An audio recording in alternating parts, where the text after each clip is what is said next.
You may be aware that some time expressions are used with ni, but others not. For example, I woke up at 6 o'clock. 6時に起きました or 6時起きました which is correct? Let's find out.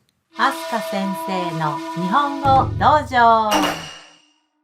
こんにちは、あすか先生です。Hi, I'm Asuka Sensei, your Japanese teacher.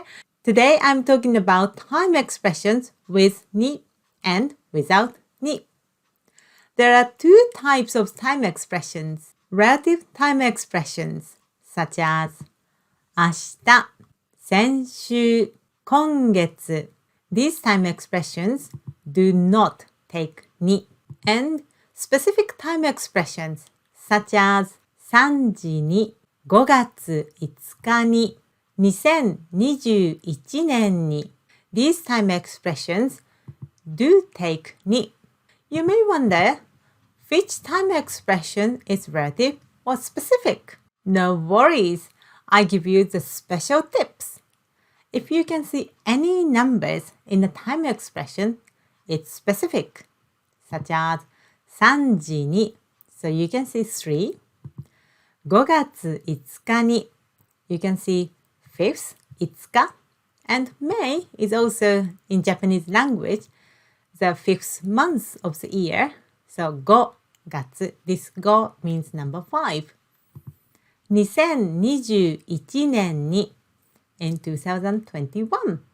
So you can see numbers. These are specific time expressions.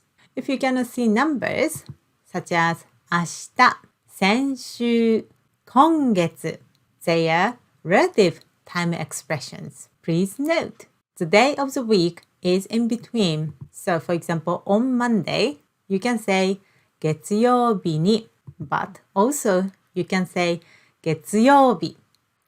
So you can add ni, but you don't have to. Ni is optional. Another point, be careful with particle no. A particle no adds additional information to a noun after. For example, 去年の3月, which is the main word? Yes, 3月, because particle no is here. The main word is after no. Okay? 3月 has number 3. So it's a specific time expression. In March last year, 去年の3月に. So ni is needed. Today, we've learned time expression with or without ni. The relative time expressions which have no number in them do not take ni. The specific time expressions which have any numbers in them do take ni. For the day of the week, ni is optional. Now you can use ni confidently. If you love this tutorial, please like the video. Do you know someone who might be interested in this video? Please share. If you are interested in learning authentic Japanese, please subscribe to my channel and turn on the bell mark. You can get the notification when I upload a new tutorial. Thank you for watching. See you soon. またね。